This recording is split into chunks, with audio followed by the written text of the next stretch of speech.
Hello, listeners. This is Sanketh Ramkrishnamurti, and you're listening to the CHRO Mindset podcast. Hello, and welcome to the CHRO Mindset podcast, where we bring you candid, thought-provoking conversations with top HR leaders and experts. And here's your host, Pulkit Joshi. Today, we have the privilege of hosting Sanketh Ramakrishnamurti. With over 18 years entrenched in the realm of human resources, Sanketh has traversed a transformative path from a seasoned recruiter to presently spearheading the HR function at AutoRapid. While he holds academic roots in bioscience, culminating in a master's degree in microbiology, his professional trajectory saw him earning an MBA in marketing. Labeled as a jack of all trades, Sanketh has navigated both the challenges and boons of this epithet, ultimately shaping him into an astute leader he is today. Embracing his innate versatility, he has enjoyed the privilege of collaborating with diverse teams since his college days, contributing significantly to his skill set. What amplifies Sanketh Ramakrishnamurthy's journey is his extensive experience in steering multiple startups, leaving an indelible HR mark across industries ranging from semiconductors to IT products and services, transitioning seamlessly from the dynamic energy of startups to the structured environment of established MNCs. He has been fortunate to consistently make a meaningful impact. Sanketh, thanks for taking out time to speak with us today, and welcome to the CHRO Mindset podcast. Thanks, Pulkit. Thanks for the invitation. Awesome. So let's get started with an icebreaker question that I had for you. So tell us, what's your approach to fostering a culture of continuous learning within HR? Pulkit, as you introduced me in the bio, I'm basically from a bioscience student, and then I have had the semicon industries as an HR and also as now into product engineering company. So learning has always been, you can say I was being more like an advocate for continuous learning. And my approach has always been creating an environment which values curiosity among the employees, collaboration, and also personality development in every aspect. I've always emphasized that, we need to be staying informed about the latest trends, technologies, the best practices. And as you know, HR tech has come into a next level than what we started in our career. So right from our MS Word, MS Office to the ATS systems, to the HR systems, to the AI now.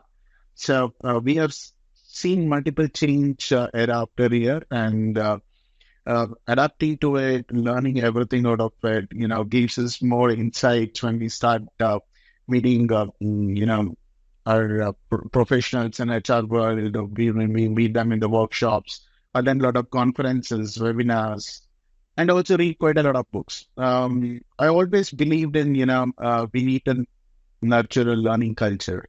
And I've always been promoting wherever I go in terms of, collaborating with the team managers, but to share insights, discuss challenges, brainstorm innovative solutions in terms of what we can do best and how we can really help them to shape up in their next level of journey. So not just within my own team, across the organization now, we try to make use of leveraging technology to the greater extent by using e-learning platforms, have our own book clubs, knowledge sharing sessions we do, virtual training sessions, quite a lot of aspects which has really come up. If you ask me in summary, I would like to say, I always believe in fostering a culture of continuous learning, supportive and a collaborative environment, and providing a diverse sense of engagement with every employee by setting a clear expectations on personality development and also utilizing technology to the greatest extent. Today is a world of HR techs, and we all know how it has really simplified the work what we used to do earlier. And it's not more on the hard work; it's more on the smart work. So I agree to the question that what you asked. It's all about the continuous learning within HR can push us to the next level. Great. Thanks for that detailed answer, Sanketh. Love that perspective. Now let's talk a little bit about how your journey has been, right? Although I did, but please walk us through any personal HR mantra or principle that has guided your decision making. If you ask me about the guiding HR principle, I always believe in one thing, people drive success, especially for HR people like me, whether it is a talent acquisition, whether it is employee development, whether it is a developing a workplace culture.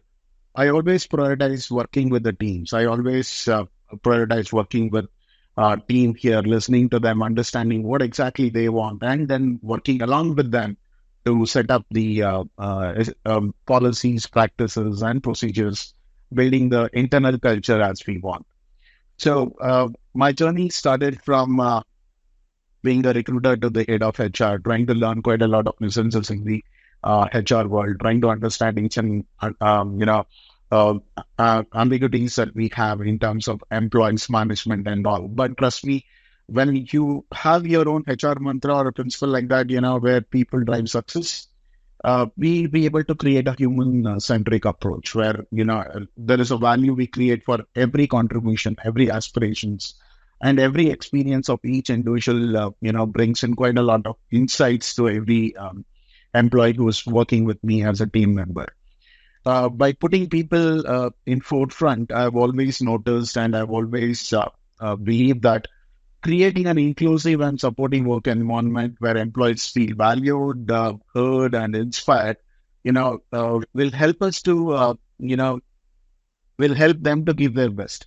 This principle also extends to the fostering a culture of continuous learning, which I always talk about, where I believe that, learning does not stop at any point of time. I mean, unless you start pushing yourself by learning something new, this will give you a different identity. It will give you a different structure to the work what you're trying to do. So we try to, I have always tried to recognize that investing in the development of individuals will always contribute the success of the self or else to the organization. Um, as I told, people drive success serves as a compass for all my guiding decisions and wherever I try to take it. And my decisions are, basically comes from the heart rather than which is on the black and white. Love that response again, Sanketh. Thanks for that. Now let's segue into a very important topic that has assumed massive importance in these times. And I'm talking about inclusive leadership and allyship. So I'm going to ask you a couple of questions on that. Talk to us, what steps can smaller companies take to promote inclusivity without larger budgets or resources? See, there is a different or a wrong concept altogether. When people say everything is related to financials, everything is related to budgets. So it's not true altogether. What is expected out of building up, inclusivity in terms of inclusive leadership? I'll tell you, it's very simple. You need to be open in communication. Your communication channels need to be opened up. So you need to be open, transparent, not just from the bottom-up approach, but also from the top-down approach. We need to have a regular feedback or a constructive feedback kind of a mechanism, which is open enough for any employee to share it across to even CEO of the organization. And it is simple. It is not something we can't do that. I mean, what it needs is a mindset of the leaders at what we have. And we also need to encourage the leaders to be open enough to get the feedback so that it'll help them to succeed further. It'll give the way where they're going wrong, and it'll also help them to really reassess the moments that they're taking to take their team or take the organization along with them. The second one, it comes to my mind, it could be something on the training and awareness programs that we set up, where we talk about how to develop inclusivity, raise awareness among what is diversity, what is equity, what is inclusion. And it is not just the programs or initiatives that we need to drive. We need to ensure that every employee feels belonging to whatever the initiatives that we try to bring in. So most of the initiatives that we drive as HR are collaboratively done by the employees. We make employees community. We ask them to be participative. We drive these initiatives through them. And most of it is successful because employees bring more employees who really cater to the essence that what we are looking at, right? As I told you, employee resource groups were individual community that what we try to bring into Times. In terms of talent acquisition, yes, promoting diverse hiring will always help us, and it does not mean additional amount or additional budget for it. Flexible working environments, the most important thing that we need to understand is what we talk about, what you also mentioned is about inclusive leadership, right? unless the leadership promotes and exemplifies inclusive behavior, the entire organization will not change. So leaders need to set a tone for the entire organization, and their commitment for inclusivity will change a different perspective, or will pass on a powerful message across the organization. So once you see that, leaders are talking, about inclusivity, about belongingness, about diversity, and they believe in this kind of a mantra, then it's easy for any small organization to drive it without even spending a penny. I mean, we always try to do with the budget, but budget is not necessary at all. It is a person's mindset. It is a person's enthusiasm. It is a person's approach towards looking up to the problem and deriving the solution by going or by working with a collaborative approach. So that will help. And the other most important thing is we have to celebrate diversity in whatever we have. I mean, we are called as diversity. I mean, India is a land of diversities. We are a diversity. I mean, our unity lies in diversity, right? So we need to appreciate the diversity that we bring in across pan India, and we should stop, recruiting or hiring from a specific location because it is close to the local areas and all. But we should be open enough to all the talent across India, and they come with a lot of insights. They come with a lot of experiences, a lot of cultural differences, but which, when aligned to organizational goal, it gives a different spark together all for an organization to succeed. So in the end, Pulkit, I just want to reiterate again the same thing.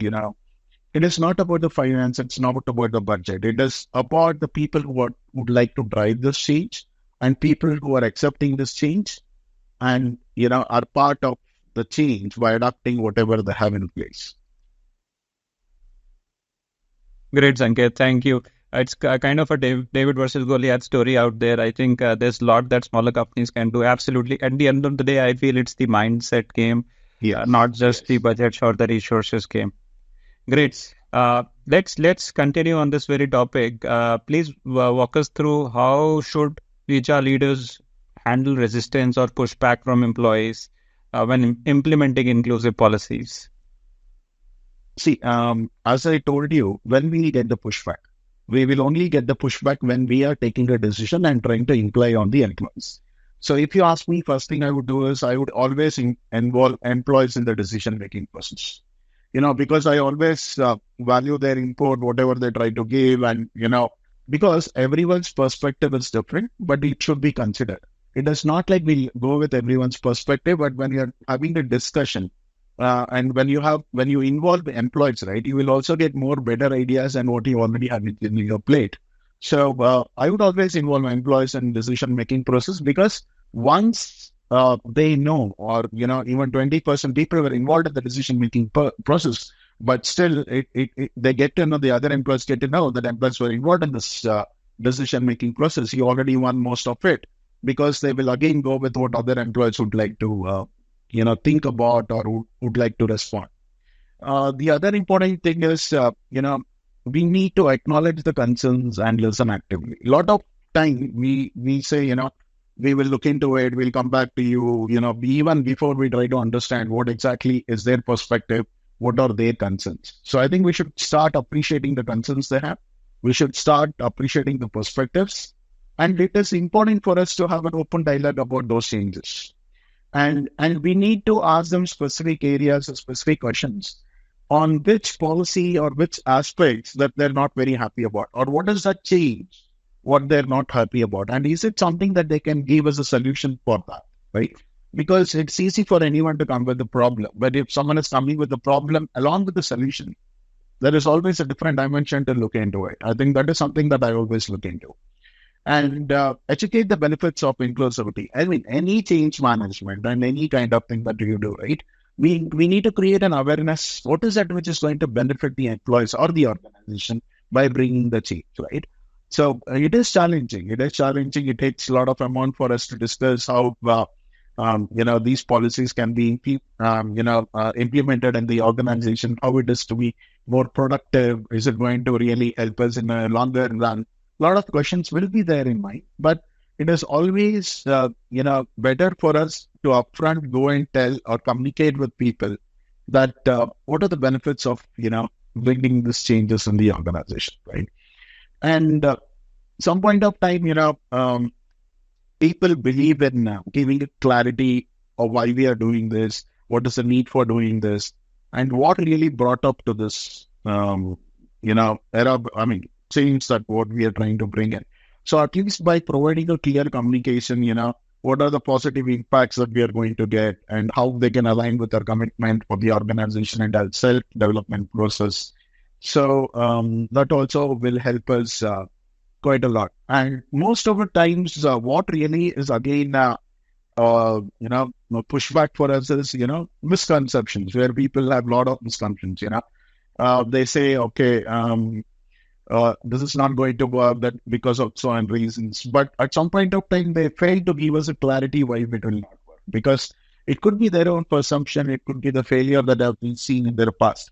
But giving them the clarity, giving them the emphasizing more on the company values, adapting into the situation that what we are trying to bring in, will give more insights for any of the employees to understand why we are trying to bring this change. So overall, we need to be positive. We need to foster the open communication and also address the concerns if they have anything on the positive note.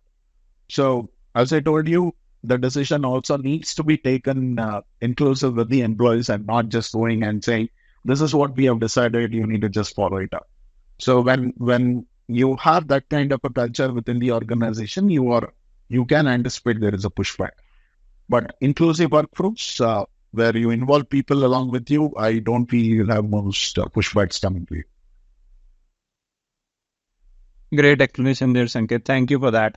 And I feel somewhere, is very much related to what kind of learning culture the organization has, right? Yes. Because at the end of the day, while creating concepts and how you execute them is all fine, but then people have to have that culture of learning new things to be able to actually make those executions successful and practically possible. Which leads me to my next section, which is about continuous learning culture, right? So walk us through how should HR leaders encourage employees to take ownership of their learning and development within the continuous learning culture? Because I think at the end of the day, the buck stops at them. In these times, when we talk of career development, although HRs will facilitate, they will enable, but to a certain degree, it is also in the hands of, the employees themselves. So what is your take on this? Yeah, perfect. I mean, gone are the days that, people used to feel, okay, I've completed my engineering and I've got into a software job. I don't have to worry too much of it. But people fail to understand that is where exactly the learning begins, Every day is a new beginning and a new learning. Trust me, Pulkit, Orderabit is one company where I'm working, where including my CEO, to everyone in the organization is born to develop a learning culture. So we always nurture here in terms of learning new things. We have set up something called as book clubs. You will be surprised that we give 1 or 2 hours in a week for just sitting together collaboratively and working, reading books in a working hour. So every team meticulously and religiously does this kind of book club where they sit together and read, learn, and share their views on those books. So what we are trying to achieve this year is it's one of our commitment to a continuous learning. What we believe is to empower employees to take ownership of their own learning, right? We give them resourceful, whatever they need, whether they need a audio tool, whether they need a hard copy of the books that they want to read. We procure them and we give it to them. And that's mainly because when we started understanding them and when we started to align with our learning culture and see how the organization needs to proceed further, we started to go and implement lean. And when we started to implement lean, one of the best things is upgrading ourselves, and continuous learning is something which comes in as a culture, right? So we started to emphasize creating a personalized learning plan for every individual, where managers need to sit with an employee and does a career discussion and also tell him, okay, if you need to reach to the next level, this is something that you need to really learn, focus on. So this is some level of discussions what we do apart from the Scrum meetings and various other task update meetings with the employees. So this is meticulously done by the managers. So it is a top-down approach, but yet people own it up as a responsibility to, upskill the other person or upskill their own team members to the next level. This aligns with the succession planning, and it really helps us to prepare ourselves for the next changes that what we are going to do from the organization and also. And we also align this along with our company goals, where continuous improvement, continuous learning is on one of our company goal, where we align with our employees' goals with that. So our employees also understand, okay, by not just by the goal or just by looking up to it, added to a performance appraisal cycle, it is not a carrot there, but still we want them to learn new things so that, it is not just for an auto rabbit. My CEO Medical clearly tells, don't prepare people for just for auto rabbit. Even after 5 years, 10 years, if any employee wants to leave us and go somewhere else, they should feel, okay, this is the learning that I got in auto rabbit and which is helping me a lot. So we are preparing, employees to reach out to the next level and, produce something better than what they're trying to do. So it might be, helping auto rabbit to the next level, but from an individual perspective, we are preparing people. So there is a peer learning and collaboration which happens, as I told you. People sit together, learn together, where they promote a culture of knowledge sharing. Employees, share their expertise with their colleagues. There is an in-house, sessions which employees take for the other employees. We do have a regular check-ins where we go sit with them, try to understand, are they really needing any kind of additional support than what we are trying to do and all. Obviously, mentoring and coaching also is a part of any leader's job, and we try to do on a day-to-day, on a monthly basis or whenever there is, but not effectively addressing every need of an employee here. But yes, by providing enough learning resources to them, by providing the kind of opportunity that we can give it to them, we are trying to do. Why we are trying to do is just to, as I told you, is to promote a growth mindset, which is very crucial for a continuous learning culture. We celebrate learning from our own failures, right? We celebrate failures to the next level, and we know that, failures are stepping stone for success, right? So we encourage experimentation. We encourage people to, do something new than what they were doing, highlight their ideas, ask them to come up with new ideas and not just the problems. We want them to come up with a problem and a solution for whatever they are, right? So the other thing is we have a constructive feedback mechanism. So we encourage employees to, give feedback to everyone, including their managers, but it has to be on a constructive so that it is a learning effort that a person does when he gets a feedback, right? So he needs to learn on something which is something he needs to hold on, which he needs to continue, which he needs to stop. So we try to build in a constructive feedback mechanism, which really plays a major role, in making every employee understand where they're really good at and where they need to focus on. So if you can see through all these, we can combine all these things and try to create an environment where employees feel not only encouraged, but also empowered, to take any kind of ownership of their own learning and development, which ultimately will self-direct them to a individual growth. And it is not just their overall success, it is also for the success of the organization and their overall professional life, they can succeed in that. So this is something that I can say, Pulkit. Thanks, Sanketh. That again was very exhaustive. Thank you for that. Now, I have another question for you, right? And this is now related to HR technology, right? Uh-huh. So, what's your take on the fact that in this era of automation, AI, and machine learning, how should HRs envision HR tech shaping the relationship between human workers and intelligent technologies within organizations? So as I started this podcast saying that, there's quite a lot of things have changed from the day when I started as an HR and where I'm today. We did not have an ATA systems. We did not have any AIs coming in at that point of time, right? So today, if you see the HR tech world, powered by AI, significantly enhance the every angle from an recruitment process, where you can have intelligent algorithms to analyze, amount of data to identify the top applicants. Just you go to the LinkedIn, if you apply for any job, you yourself will get to know where you stand in the process of application, right? So it gives a clarity, not just for an employee or for a recruiter or to an HR.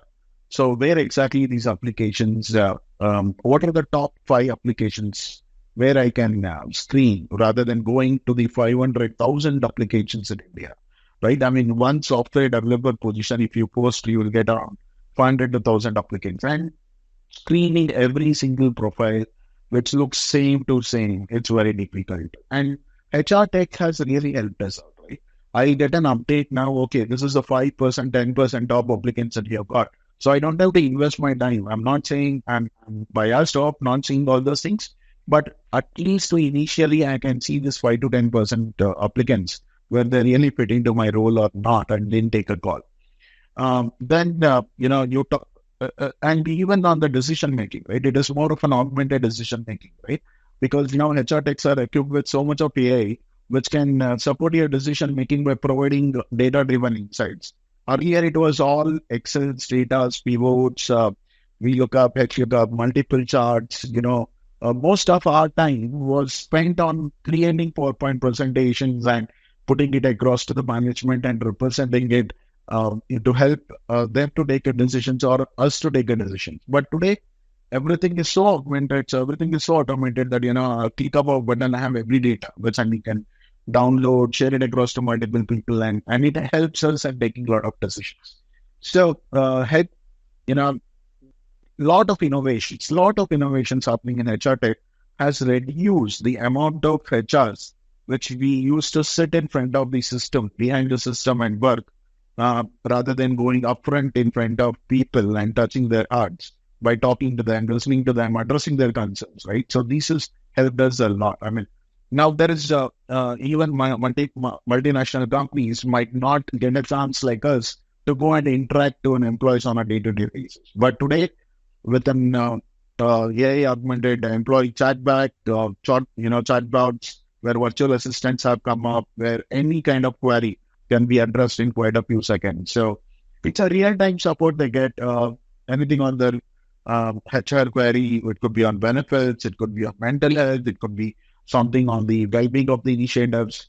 So, Pulkit, if you ask me, right from workforce planning and optimization to diversity to inclusion, to human-machine collaboration, ethical practices, everything is augmented today, and it has really made people's life so easy.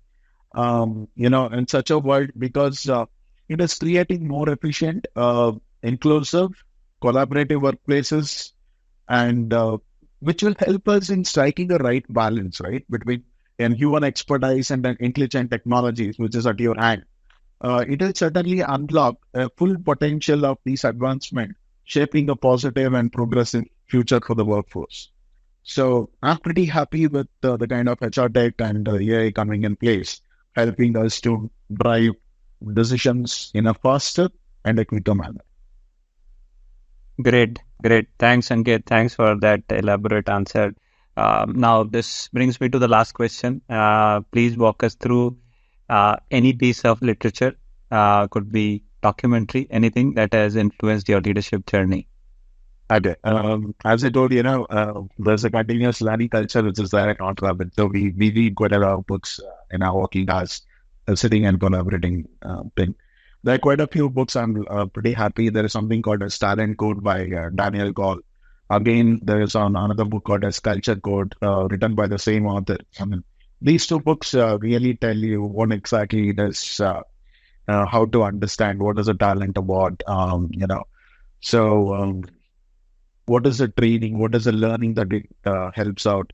How individuals and organizations can foster talent and achieve excellence through deliberate practice and focused learning. So these two books really means a lot to me. Has given me a wider perspective in looking up to the talent and how, as I told you, how a deliberate practice on a continuous learning on things which you're very passionate about, right, will give a lot of success to you. So these two books is something that I would recommend if any of the HRs would like to read. And there's something called as Mindset. People can look into it. That's also a pretty good book. Awesome. Amazing. Thanks again for those recommendations, Sanketh. I'm hoping that people will go back and, get them in their library. Okay. A huge shout out to you for joining us on the CHRO Mindset. Your thoughts and expertise totally rocked our episode, I must say that. Super grateful to you for sharing your wisdom. It means a ton to us. Thanks a bunch again, Sanketh. Thanks, Pulkit. Thanks a lot. Thank you very much. Thank you. To all our listeners, thank you for listening to the CHRO Mindset. We appreciate you being here for our chat with Sanketh. We hope you found his insights interesting. Your support means a lot. Stay tuned for more great talks, and thanks for being part of our community. Thanks for listening to the CHRO Mindset podcast. Don't forget to hit subscribe and leave us a review. Join us next week for another insightful conversation with a top HR leader. And if you have any questions or feedback, reach out to us on social media or via email. Thanks again for tuning in. See you next week.